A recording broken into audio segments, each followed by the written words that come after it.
SS news. నేను మీ శిరీష. ఇవాల్టి ముఖ్యాంశాలు. Headline sponsored by GNR golden diamonds, YSR junction, Narasannapeta. మాజీ సైనికుల సమస్యలు పరిష్కరిస్తామన్న గవర్నర్ జస్టిస్ అబ్దుల్ నజీర్. వచ్చే భేటీలో భూ సమస్యలే తొలి ఎజెండా. కలెక్టర్లకు సీఎం చంద్రబాబు ఆదేశాలు. ఉత్తరాంధ్రలో రాజకీయ నేతల జోక్యం పెరిగిందన్న డిప్యూటీ సీఎం పవన్.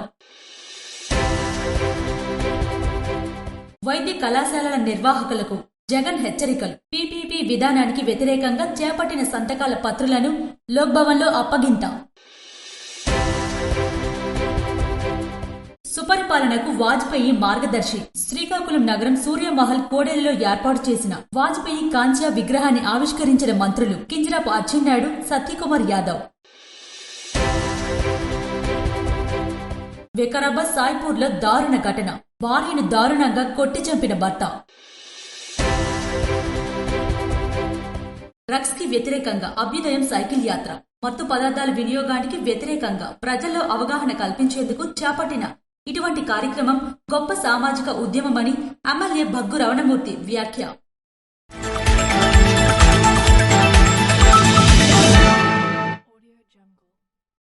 మాజీ సైనికుల సమస్యలను పరిష్కరిస్తామని గవర్నర్ జస్టిస్ అబ్దుల్ నజీర్ అన్నారు. మాజీ సైనికులు ఎదుర్కొంటున్న సమస్యల పరిష్కారానికి ప్రభుత్వం కట్టుబడి ఉందని గవర్నర్ జస్టిస్ అబ్దుల్ నజీర్ అన్నారు. శుక్రవారం లోక్ భవన్ లోని దర్బార్ హాల్లో జరిగిన సాయుధ దళాల పతాక దినోత్సవ కార్యక్రమంలో ఆయన ముఖ్య అతిథిగా పాల్గొన్నారు. ఈ సందర్భంగా జస్టిస్ అబ్దుల్ నజీర్ మాట్లాడుతూ భారత సాయుధ దళాలకు దేశ ప్రజలందరికీ హృదయాలతో ఒక ప్రత్యేక స్థానం ఉందన్నారు. ఏటా నిర్వహించే సాయుధ దళాల పతాక దినోత్సవం వారి శౌర్యం, విధి నిర్వహణ పట్ల అంకితభావం, అత్యున్నత స్థాయి నైపుణ్యానికి అభినందనం చేయడానికి ఒక ప్రత్యేక సందర్భమని పేర్కొన్నారు. సైనిక సంక్షేమ శాఖ మాజీ సైనికుల కోసం అమలు చేస్తున్న సంక్షేమ చర్యల సంకలనం మార్గదర్శిని గవర్నర్ విడుదల చేశారు. కార్యక్రమంలో హోంమంత్రి వంగలపూడి అనిత, గవర్నర్ ప్రత్యేక ప్రధాన కార్యదర్శి జి అనంతరాము, హోంశాఖ ముఖ్య కార్యదర్శి కుమార్ విశ్వజిత్, గవర్నర్ సంయుక్త కార్యదర్శి పిఎస్ సూర్యప్రకాష్ తదితరులు పాల్గొన్నారు. వచ్చే భేటీలో భూ సమస్యలే తొలి ఎజెండాగా కలెక్టర్లు పనిచేయాలన్న సీఎం చంద్రబాబు. భూ వివాదాల్లో కొందరు కావాలనే వివాదాలు సృష్టిస్తున్నారు, చిక్కులు పెంచుతున్నారు. వారిపై అవసరమైతే పీడీ చట్టం ప్రయోగించి జైల్లో వేస్తామని ముఖ్యమంత్రి నారా చంద్రబాబు నాయుడు హెచ్చరించారు. సచివాలయంలో గురువారం కలెక్టర్ల సదస్సులు రెవెన్యూ శాఖపై చర్చ సందర్భంగా సీఎం మాట్లాడుతూ 22A పెట్టిన భూములు సమస్యలన్నీ త్వరగా తేల్చాలన్నారు. కొన్ని ఇళ్లు కూడా 22A ఉన్నాయన్నారు. వాటిపై ఇళ్లల్లో ఉన్నవారికి హక్కులు కల్పించాలన్నారు. పట్టాదారులు పాస్ పుస్తకాలు కొరియర్ ద్వారా ఇళ్లకు పంపితే ఆలస్యాన్ని నివారించవచ్చన్నారు. తర్వాత రిజిస్ట్రేషన్లు డాక్యుమెంట్లు కూడా కొరియర్లో పంపే అవకాశం పరిశీలించాలన్నారు. మళ్లీ వాళ్ళు రిజిస్ట్రేషన్ కార్యాలయానికి రాకుండా చేయవచ్చని సూచించారు. ఈ చర్చలో ఉప ముఖ్యమంత్రి కొణిదెల పవన్ కళ్యాణ్ మాట్లాడుతూ విశాఖ, అనకాపల్లి, విజయనగరం తదితర ఉత్తరాంధ్ర జిల్లాలో భూ కబ్జాల్లో రాజకీయ నాయకులు జోక్యంపై ఫిర్యాదులు వచ్చాయన్నారు. వారితో సంబంధం లేకుండా సమస్యలు పరిష్కరించేలా చూడాలని పేర్కొన్నారు. సీఎం స్పందిస్తూ కలెక్టర్లు, ఎస్పీలు ఏ రాజకీయ నాయకుడు ప్రమేయాన్ని అంగీకరించవద్దన్నారు. రికార్డుల ప్రమేయమే వెళ్లాలన్నారు. ఎవరు తప్పు చేసినా వదిలిపెట్టే ప్రసక్తి లేదని స్పష్టం చేశారు. రికార్డుల డిజిటలీకరణ అవసరాన్ని మంత్రి మనోహర్ ప్రస్తావించారు. కేంద్ర ఆర్థిక మంత్రి నిర్మలా సీతారామన్ చేతుల మీదుగా సీఎం ఈ అవార్డును అందుకున్నారు. భారత group chairman Sunil Bharati మిఠాల్, JSW group chairman Sajjan Jindal, Kotak Mahindra bank వ్యవస్థాపకులు ఉదయ్ కోటక్, నారాయణ హెల్త్ వ్యవస్థాపకులు డాక్టర్ దేవిశెట్టి, ప్రముఖ న్యాయవాది అభిషేక్ మను Singhvi, Tata trust chairman Noel Tata వంటి ప్రముఖులు సభ్యులుగా ఉన్న జ్యూరీ చంద్రబాబును ఎంపిక చేసింది. రాష్ట్రం పెట్టుబడులకు గమ్యస్థానంగా మారడానికి తనకు వచ్చిన business reformer of the year పురస్కారం బలమైన గుర్తింపని సీఎం చంద్రబాబు పేర్కొన్నారు. ఇందులో భాగస్వామిగా ఉన్నందుకు గర్వపడుతున్నట్లు తెలిపారు. ఈ పురస్కారాన్ని ప్రకటించిన ది ఎకనమిక్ టైమ్స్ పత్రికకు ఎక్స్ వేదికగా ధన్యవాదాలు తెలియజేశారు.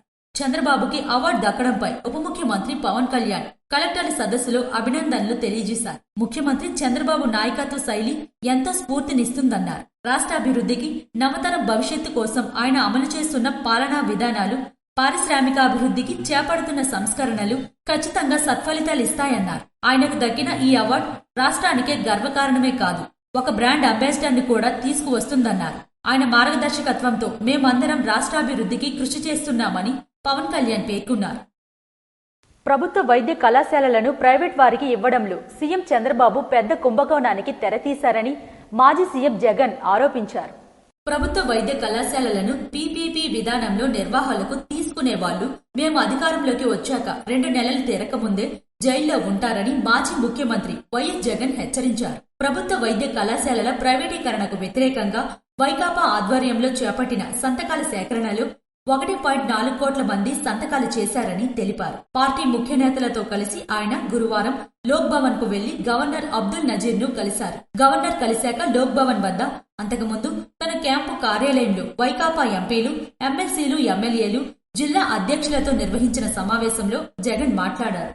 ప్రభుత్వ వైద్య కళాశాలలను ప్రైవేట్ వారికి ఇవ్వడంతో సీఎం చంద్రబాబు పెద్ద కుంభకోణానికి తెరతీశారని జగన్ ఆరోపించారు.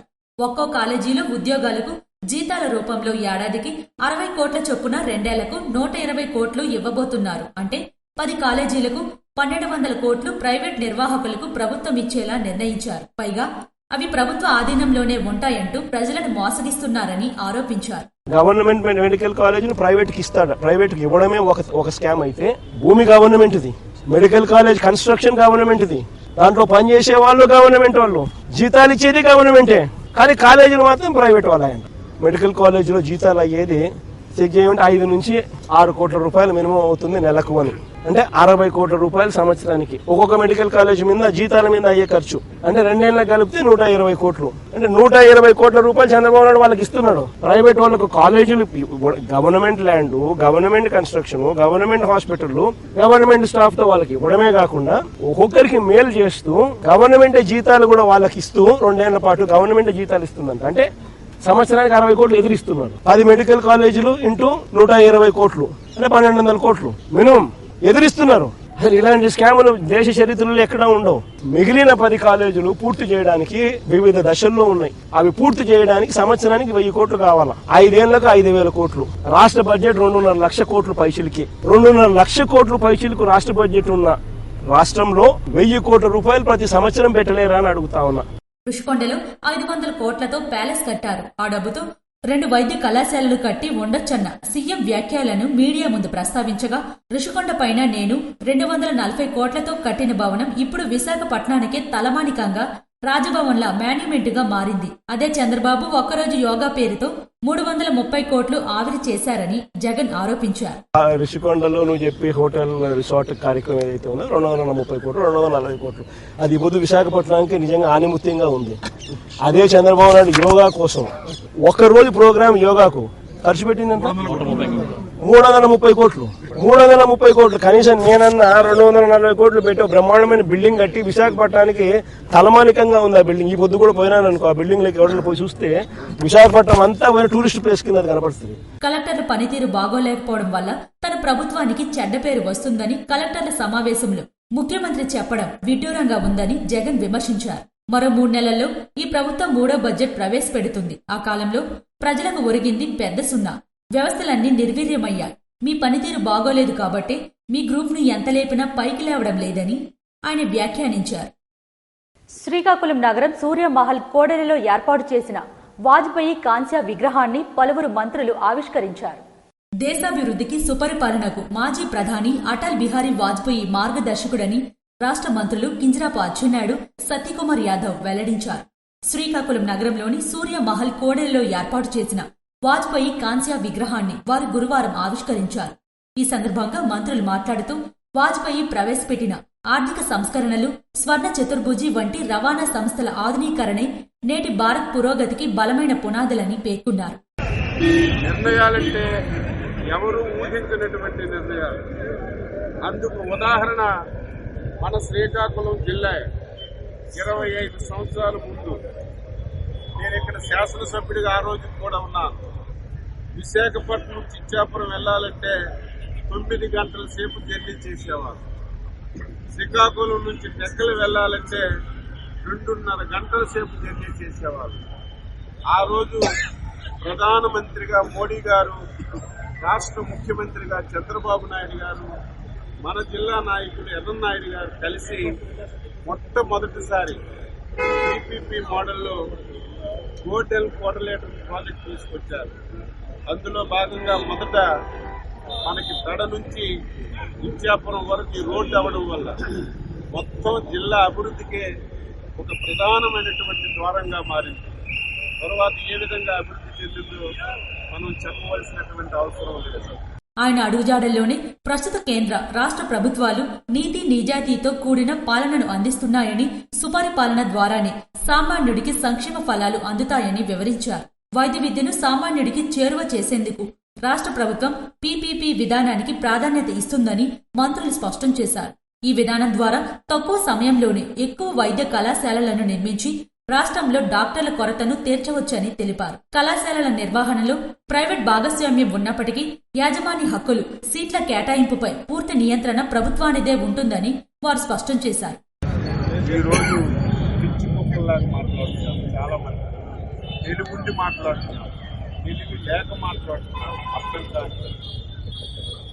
ఈరోజు పీపీపీ మోడల్ మెడికల్ కాలేజు ఏదైతే పీపీపీ మోడల్ ఇచ్చామో దీన్ని చంద్రబాబు నాయుడు గారు ప్రైవేట్ కట్టేస్తున్నారు, దీనివల్ల ప్రజలకి నష్టం జరుగుతుందని పిచ్చెక్కి మాట్లాడుతున్నారు. నేను వాళ్ళందరికీ అడుగుతున్నాను, పీపీపీ మోడల్ అనేది ఈ రోజు నిన్న వచ్చింది కాదు, 25 సంవత్సరాల ముందు ఈ కార్యక్రమం. ఆ రోజు పీపీపీ మోడల్ రావటం వల్లే మనకి నేషనల్ హైవేస్ అన్ని వచ్చాయి. ఆ రోజు పీపీపీ మోడల్ రావడం వల్లే మనకి ఎయిర్పోర్ట్స్ అన్ని వచ్చాయి. ఆ రోజు పీపీపీ మోడల్ రావడం వల్లే మనకు పోర్ట్స్ అన్ని వచ్చాయి. దీనివల్ల ఆర్థిక పరిస్థితి బాగుపడింది. ఈరోజు రాష్ట్రాలన్నీ అభివృద్ధి చెందాయి. ఈరోజు పీపీపీ మోడల్లో మెడికల్ కాలేజీలు తీసుకొచ్చి పేదవాడికి మేలు చేస్తుంటే చూడలేక ఈరోజు వాళ్ళకి చేత కాలేదు. ఈరోజు చంద్రబాబు నాయుడు గారు పేదవాడికి వైద్యం అందాలి, ప్రతి ఒక్కరూ డాక్టర్ చదువుకోవాలనే కార్యక్రమం తీసుకుంటే దీనికి విపరీతమైనటువంటి అర్థాలు లేదు. ఏదో చంద్రబాబు నాయుడు గారు ఇది ప్రైవేట్కి ప్రారాదత్తం చేశారని పిచ్చెక్కి మాట్లాడుతున్నారు. ఎన్ని విమర్శలు ఎవరు చేసినా సరే ప్రజల శ్రేయస్సు గురించి పనిచేస్తున్నారు. ఈరోజు 50% సీట్లు వస్తున్నారు. ఈరోజు ఓపీ 100% ఉంటుంది. ఈ కాలేజీలు అదే ప్రభుత్వం చేస్తే ఇంకొక 10-20 సంవత్సరాలు అవుతాయి. కానీ ఛాలెంజ్ గా తీసుకున్నాం. ఇంకొక సంవత్సరంన్నరలోనే 4 కాలేజీలు పూర్తి చేసి ఈ రాష్ట్ర ప్రజలకి జాతికి అంకితం చేస్తాం. ఈ 2-3 సంవత్సరాల్లో ఈ కాలేజీలన్నీ పూర్తి చేసి పేదవాడికి వైద్యం అందించాలని ఒక మంచి కార్యక్రమంతో తీసుకెళ్తుంటే దీన్ని కూడా విమర్శలు చేయడమే కాకుండా అసలు ఆయన మైండ్ ఉందో లేదో అర్థం కాదు. నిన్న ఒక మాట, కేంద్ర ప్రభుత్వ నిబంధనలకు అనుగుణంగానే ఈ ప్రక్రియ సాగుతుందని, పేదలకు మెరుగైన వైద్య సేవలు అందించే క్రమంలో ప్రభుత్వం చిత్తశుద్ధితో ఉందని మంత్రులు పునరుద్ఘాటించారు. అర్జీల పరిష్కారంలో జాప్యం జరగరాదని జిల్లా జాయింట్ కలెక్టర్ ఫర్మాన్ అహ్మద్ ఖాన్ అధికారులను ఆదేశించారు. దివ్యాంగుల అర్జీల పరిష్కారంలో జాప్యం జరగరాదని జిల్లా జాయింట్ కలెక్టర్ ఫర్మాన్ అహ్మద్ ఖాన్ అధికారులను ఆదేశించారు. స్థానిక జిల్లా పరిషత్ కార్యాలయంలో శుక్రవారం దివ్యాంగుల ప్రత్యేక గ్రీవెన్స్ జిల్లా జాయింట్ కలెక్టర్ ఫర్మాన్ అహ్మద్ ఖాన్ ఆధ్వర్యంలో జరిగింది. ఈ గ్రీవెన్స్ లో 9 దరఖాస్తులు వచ్చాయని, అందులో వికలాంగుల సంక్షేమ శాఖకు సంబంధించి 4 దరఖాస్తులు, డిఆర్డీఏకు 1 దరఖాస్తు మరియు సదరం సర్టిఫికేట్ కొరకు 4 దరఖాస్తులు వచ్చినట్లు తెలియజేశారు. వికలాంగ సంక్షేమ శాఖలో వచ్చిన 4 దరఖాస్తులలో 2 దరఖాస్తులు పరిశీలించి సర్బుజలి మండలం సింధువాడికి చెందిన కరేపాటి రామకృష్ణ తండ్రి ఎర్రయ్యకు మరియు ఎచ్చెర్ల మండలం జర్జం గ్రామానికి చెందిన జరుగుల రమణ తండ్రి అప్పలసూరికి 3 చక్రాల వాహనాలను జిల్లా జాయింట్ కలెక్టర్ అందజేశారు. ఈ గ్రీవెన్స్ కార్యక్రమంలో జడ్పీ సీఈఓ సత్యనారాయణ, వికలాంగుల సంక్షేమ శాఖ పీడీ బి శైలజ, జిల్లా పరిషత్ అధికారి కెబి సౌజన్య, ఇతర అధికారులు పాల్గొన్నారు. అటల్ బిహారీ వాజ్పేయి విగ్రహ ఆవిష్కరణలు ఎమ్మెల్యే మామిడి గోవిందరావు పాల్గొన్నారు. అటల్ బిహారీ వాజ్పేయి అద్భుత పరిపాలన వారసత్వానికి ప్రధానమంత్రి నరేంద్ర మోడీ మరియు ముఖ్యమంత్రి నారా చంద్రబాబు నాయుడు నాయకత్వంలోని సుపరిపాలనకు ప్రతీకగా నిర్వహించిన అటల్ మోదీ సుపరిపాలన యాత్ర కార్యక్రమం ఘనంగా జరిగింది. ఈ సందర్భంగా సూర్యమహల్ జంక్షన్ లో భారతరత్న మాజీ ప్రధాని అటల్ బిహారీ వాజ్పేయి విగ్రహ ఆవిష్కరణ కార్యక్రమం నిర్వహించగా, అనంతరం ఎన్టీఆర్ హైస్కూల్లో ఏర్పాటు చేసిన బహిరంగ సభా వేదికలో ప్రజలను ఉద్దేశించి ప్రసంగాలు జరిగాయి. ఈ కార్యక్రమంలో పాతపట్నం నియోజకవర్గం శాసనసభ్యులు మామిడి గోవిందరావు పాల్గొని మాట్లాడుతూ అటల్ బిహారీ వాజ్పేయి ఆశయాలను ఆచరణలోకి తీసుకువచ్చి దేశాన్ని అభివృద్ధి పదంలో నడిపిస్తున్న నాయకుడు ప్రధాని నరేంద్ర మోడీని ప్రశంసించారు. అటలాస్యం మోదీతో సుసాధ్యం అనే నినాదంతో సాగుతున్న ఈ సుపరిపాలన యాత్ర దేశాన్ని సమగ్ర అభివృద్ధి దిశగా తీసుకువెళ్తుందని, వికసిత భారత్ వికసిత ఆంధ్రప్రదేశ్ నిర్మాణంలో ప్రతి ఒక్కరూ భాగస్వాములు కావాలని ఎమ్మెల్యే గోవిందరావు పిలుపునిచ్చారు. ఈ కార్యక్రమంలో జిల్లా ఎన్డీఏ కూటమి ప్రధాన నాయకులు, శాసనసభ్యులు, కార్యకర్తలు తదితరులు పాల్గొన్నారు. డ్రగ్స్ కి వ్యతిరేకంగా నర్సన్నపేట పట్టణంలో విజయవంతంగా జరిగిన అభ్యుదయం సైకిల్ యాత్ర. శ్రీకాకుళం జిల్లా నరసన్నపేట పట్టణంలో నిర్వహించిన అభ్యుదయం సైకిల్ యాత్రలో ఎమ్మెల్యే బగ్గు రమణమూర్తి ముఖ్య అతిథిగా పాల్గొన్నారు. సత్యవరం జంక్షన్ నుండి ప్రభుత్వ జూనియర్ కళాశాల వరకు ర్యాలీగా వెళ్లారు. అనంతరం ఏర్పాటు చేసిన సభలో ఎమ్మెల్యే మాట్లాడుతూ మత్తురహిత సమాజ నిర్మాణమే కూటమి ప్రభుత్వ ప్రధాన లక్ష్యమని ఎమ్మెల్యే బగ్గు రమణమూర్తి స్పష్టం చేశారు. మత్తు పదార్థాల వినియోగానికి వ్యతిరేకంగా ప్రజల్లో అవగాహన కల్పించేందుకు చేపట్టిన అభ్యుదయం సైకిల్ యాత్ర గొప్ప సామాజిక ఉద్యమమని అభివర్ణించారు. యువతను మత్తు పదార్థాల బారిన పడకుండా కాపాడడమే ఈ కార్యక్రమం ప్రధాన ఉద్దేశమని తెలిపారు. మత్తు పదార్థాలు వ్యక్తి జీవితాన్నే కాదు, కుటుంబం, సమాజం భవిష్యత్తును నాశనం చేస్తాయని హెచ్చరించారు. రాష్ట్రం గురించి మీరు గడువు కట్టాలి. మరి మీరు దీన్ని పాల్గొనడానికి మీ వంతు కృషి చేయాలని విద్యార్థులు తెలియజేస్తూ, ఎక్కడైనా ఇటువంటి రుగ్మతలు ఉన్నప్పుడు వెంటనే మరి మనం పోలీసుకి కానీ 1972కి మనం తెలియజేస్తే వెంటనే దానిపైన చర్యలు తీసుకుంటారు. ఎక్కడైనా ఏ వ్యక్తి చేసినా వాళ్ళ శిక్షణ పట్టమే కాకుండా ఆ కుటుంబానికి వచ్చే ఆస్తులు కలిపి జప్తు చేస్తాం. అది గమనించవలసిన అవసరం ఉంది. మరి ఈ ప్రభుత్వం గంజాయి రహిత రాష్ట్రంగా ఈ రాష్ట్రాన్ని తీర్చిదిద్ది ఆ మూలాలు లేకుండా చేయాలనే ఆలోచనతో పెద్ద ఎత్తున కార్యక్రమం చేస్తుంది. ఇవన్నీ గమనించాలి. విద్యార్థులు కలిపి అప్రమత్తంగా ఉండాలని తెలియజేస్తూ ఈ సందర్భంగా నియోజకవర్గ సమన్వయకర్త భగ్గు అర్చన మాట్లాడుతూ ప్రతి పౌరుడు మత్తు పదార్థాలకు వ్యతిరేకంగా పోరాడాల్సిన బాధ్యత ఉందని, ప్రభుత్వం చేపడుతున్న కార్యక్రమాలకు ప్రజలు, స్వచ్ఛంద సంస్థలు, విద్యా సంస్థలు సహకరించాలని పిలుపునిచ్చారు. గ్రామస్థాయి నుంచి మత్తు వ్యతిరేక ఉద్యమం విస్తరించాలని భగ్గు అర్చన వెల్లడించారు. ఈ కార్యక్రమంలో నియోజకవర్గ నాయకులు, కార్యకర్తలు, అన్ని శాఖల అధికారులు, ఇతర ప్రజాప్రతినిధులు, విద్యార్థులు, యువత, మహిళలు పెద్ద సంఖ్యలో పాల్గొన్నారు. అనకాపల్లి రింగ్ రోడ్లో కెనరా బ్యాంకులో చోరీకి ప్రయత్నించిన దొంగలు. పట్టపగలే బ్యాంక్ దోపిడీకి యత్నించిన దొండగుల ప్రయత్నాన్ని ఓ మహిళా మేనేజర్ తన ధైర్యంతో, సమయస్ఫూర్తితో అడ్డుకున్నారు. అనకాపల్లి రింగ్ రోడ్ వద్ద ఉన్న కెనరా బ్యాంక్లో గురువారం మధ్యాహ్నం ఈ ఘటన జరిగింది. తుపాకీతో బెదిరించిన ఏమాత్రం బెదరకుండా ఆమె వ్యవహరించిన తీరుతో భారీ దోపిడీ ప్రమాదం తప్పింది. గురువారం మధ్యాహ్నం 2 వాహనాల్లో వచ్చిన 7 వ్యక్తులు బ్యాంక్ వద్దకు చేరుకున్నారు. వీరిలో 5 లోపలికి ప్రవేశించి నేరుగా మహిళా మేనేజర్ను లక్ష్యంగా చేసుకున్నారు. ఆమెకు తుపాకీ గురిపెట్టి బ్యాంకులోని నగలు మొత్తం ఇచ్చేయాలని బెదిరింపులకు దిగారు. ఆ సమయంలో బ్యాంకులో ఖాతాదారులు, సిబ్బంది కూడా ఉన్నారు. అయితే దొంగలు తుపాకీతో బెదిరిస్తున్న ఆ మేనేజర్ ఏమాత్రం భయపడలేదు. చాకచక్యంగా వ్యవహరించి తన వద్ద ఉన్న సెక్యూరిటీ అలారం బటన్ను నొక్కారు. దీంతో ఒక్కసారిగా సైరన్ మోగడంతో అప్రమత్తమైన దొంగలు అక్కడి నుంచి పరారయ్యారు. ఈ ఘటనలో సిబ్బంది, ఖాతాదారులు తీవ్ర భయాందోళనకు గురయ్యారు. సమాచారం అందుకున్న అదనపు ఎస్పీ మోహన్ రావు వెంటనే ఘటనాస్థలానికి చేరుకుని విచారణ చేపట్టారు. పోలీసులు కేసు నమోదు చేసి బ్యాంక్లోని సీసీటీవీ ఫుటేజ్ ఆధారంగా నిందితుల కోసం గాలిస్తున్నారు. మహిళా మేనేజర్ ధైర్యాన్ని పలువురు ప్రశంసిస్తున్నారు. వికారాబాద్లో భార్యను దారుణంగా కొట్టి చంపిన భర్త. వికారాబాద్ సాయ్పూర్లో దారుణం జరిగింది. పరమేష్ అనే వ్యక్తి భార్య అనూషాను దారుణంగా కొట్టి చంపాడు. 8 నెలల క్రితమే వీరు ప్రేమ వివాహం చేసుకున్నారు. ఈ క్రమంలో పరమేష్ కుటుంబం అనూషాతో తరచూ గొడవలకు దిగేది. తాజాగా మాటా పెరగడంతో అనూషాను పరమేష్ కర్రతో కొట్టి చంపాడు. అనంతరం కుటుంబ సభ్యులతో పరారయ్యాడు. దాడి దృశ్యాలు సీసీటీవీలో రికార్డయ్యాయి. శ్రీకాకుళం జిల్లా సోంపేట గ్రావెల్లో తవ్వకాలు జోరుగా సాగుతున్నాయి. దీనిపై చర్యలు తీసుకోవాలని స్థానికులు కోరుతున్నారు. మాకన్నపురం పంచాయతీ ఉప్పూరుపేటలో గ్రావెల్ అక్రమ తవ్వకాలు రాత్రి పగలు యథేచ్ఛగా సాగుతున్నాయి.